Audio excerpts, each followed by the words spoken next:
Hey, what's up guys? And before I get started, I have a question for you. Do you want to make your videos go from this to looking like this? No! God, please, no!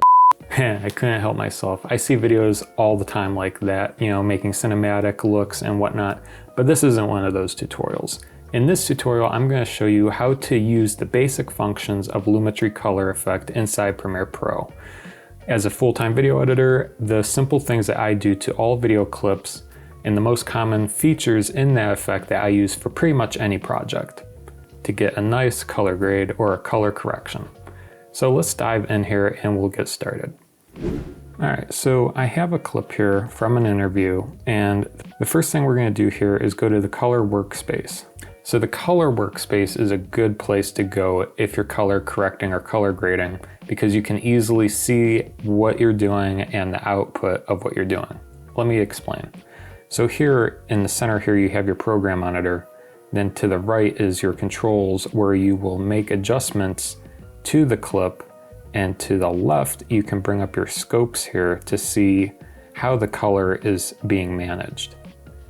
So before we get started, there's a key thing you want to pay attention to when you're color correcting inside Premiere Pro. And that's, do you want to color correct the whole source clip, or do you want to color correct just the part of the clip you're color correcting? Now, this distinction is important because what you can do is apply a master effect to the whole entire source clip to save time.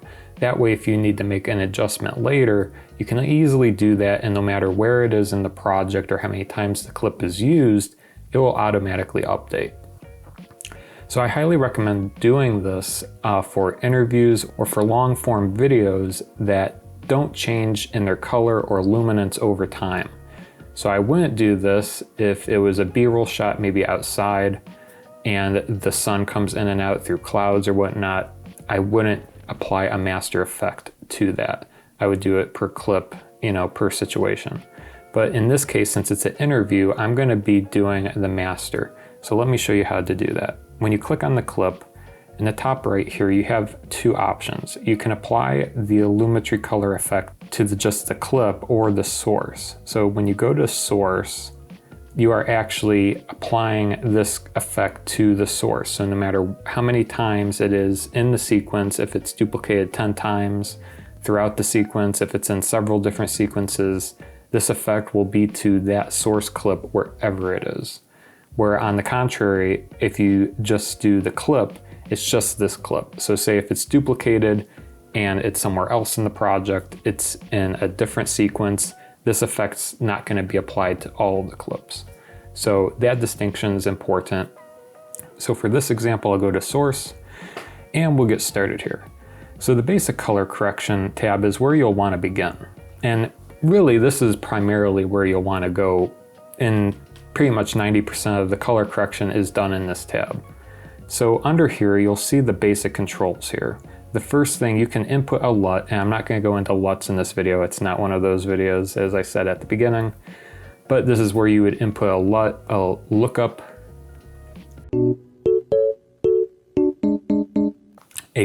table. If you're shooting on a specific camera and you have a LUT ready, this is where you would go to load that. But we're not going to talk about that. We'll skip right down to white balance. So there's a few ways you can adjust the white balance of the clip.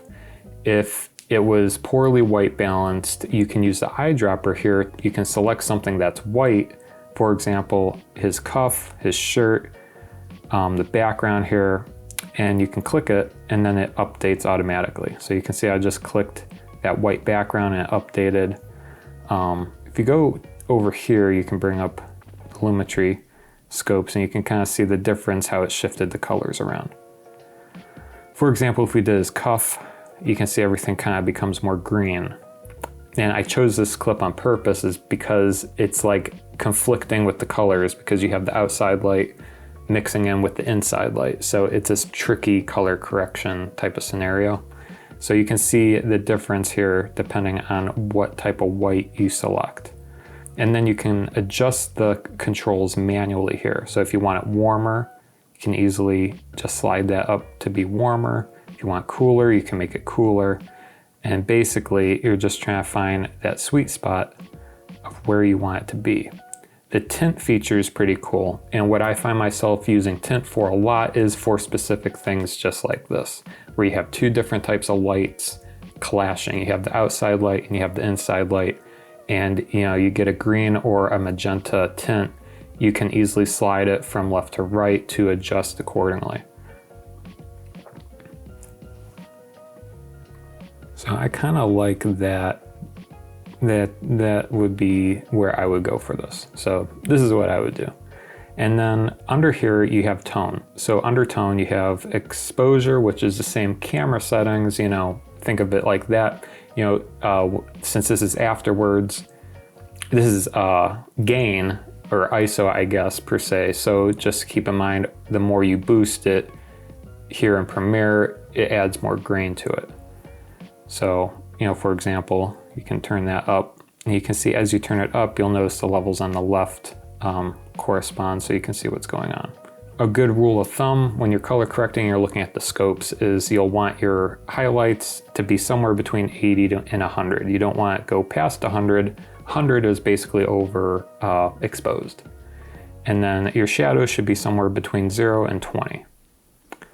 So coming down here, the contrast is the contrast. So the more you increase the contrast, the more separated the highlights and the darks will be. It's basically pulling what's in the center out. And if you don't want contrast, you would go the other way. This pulls everything in. As you can see here, it kind of compresses everything into the middle. So usually you want contrast in your footage. For the most part, depends on what type of project you're working at, but that's what I would do.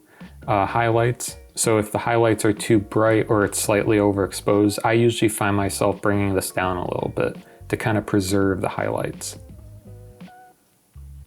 So something like that. Then the shadows. So this is more like, say in this example, his suit jacket here. If you boost the shadows, more of the details in the darks will become more exposed. And then whites and blacks. So the difference between highlights and shadows is highlights and shadows are more kind of the area in the highlights and shadows, where the whites and blacks is more the baseline. Like, what is black? Are you increasing it or decreasing what is actually black and what is actually white? So you wanna, basically on the blacks, you're shifting the whole bottom here to come down. You kind of want to meet the bottom, but not too much. You don't want to crush the blacks. So probably right there where it starts touching the very bottom. So basically probably here and here is where black is black. And whites, probably right there where it meets the top there. But like shadows, you can see it moves this area. It's not necessarily the very bottom of blacks or the very top of whites. So highlights and shadows are kind of like the midtones of whites and blacks, I guess, if you want to call them that. So that's that. Now, under saturation, this is basically the master saturation of the whole clip. So I usually increase it to like 10 to 20. So between 110, 120, maybe 110 for this. You don't want to go too far, but it's a good way, especially if it's a dull scene, to add some extra saturation to bring out the colors. So that's basic color correction. Let's move on to the other features. Under creative, this is where you can get really creative, hence why it's called creative. But I'm not really going to go into a lot of this because this is really subject to taste, but you'll notice a lot of tools in here to get certain looks that you want to achieve. There's even different presets in here for different looks. You can upload your own looks. You can adjust this however you want. This is really per project, but this is a good place to define the look.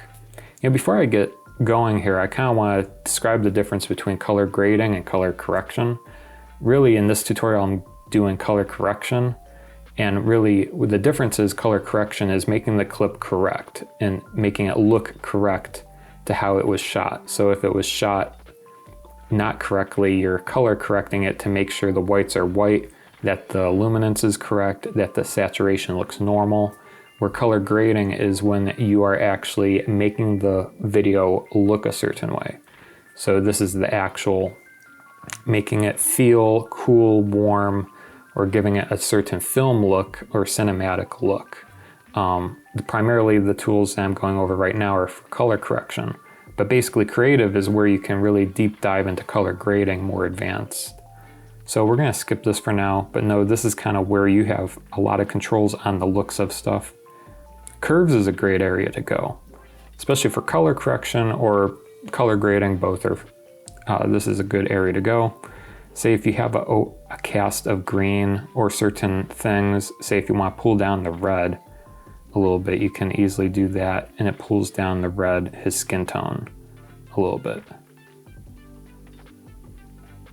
And basically how you read RGB curves is the bottom left is the shadows and the top right are the highlights. So say for example, you can see I'm applying more blue to the highlights and I'm suppressing the blue in the shadows there when I do that. So for example,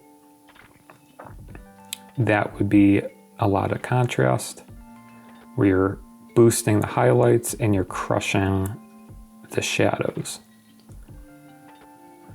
So we'll uncheck that, but that's kind of how RGB curves works. It's good for certain situations. If you just want to nudge certain color values, that's an easy place to do that. Under hue and saturation curves, this is another cool feature. So say in this example specifically, say if the green plant here is too distracting, we want to tone it down, maybe desaturate the green, but you don't want to desaturate the whole clip. This is where you have control over certain hues and saturations. So for example here, how you read this is hue saturation curves, hue versus saturation. So basically it's saying adjust the hue, basically pin the hue, and then you can adjust the saturation up and down. So for example here, we'll make pen markers around the green area, and then you can add another marker and then pull down the green, and you'll notice that it's getting more desaturated. And on the contrary, if you push it up, you'll notice it's really bright now, or really saturated. You can see how that works. You can basically control the saturation, hue, and luminance in this menu, in these menus here, for different tones and hues. So that's curves. Under color wheels and match, this is really where I go. In here, I usually adjust the midtones, because in basic color correction, there isn't really a good area to adjust the midtones. And this is a nice area where you can kind of bring up the midtones a little bit for the face and whatnot. Another cool feature that's in this panel is you can tint the shadows, highlights, and midtones. So in the highlights, if you want it to be more blue, you can kind of tint it blue. You'll notice a lot of the highlights now are more blue. And say the shadows, if you want it, I don't know, red. Don't go too crazy here. It's very obvious, but this is a good area to slightly adjust tints and illuminances of the different areas, whether it's shadows, midtones, and highlights. So you can kind of see how that works. You notice I added kind of some blue in the shadows and highlights. All right, so the next one, HS secondary. HS secondary, I'm not gonna go into this, but this is a cool feature because you can just control different colors. So basically you can eyedrop different colors and adjust the selection and then make adjustments to that specific hue. This is more for color grading, not really for correction unless you really want to just change something to another color, but feel free to mess around. That's where you would adjust a specific color. Vignette I love to use a lot, you know, just to give it a cinematic look.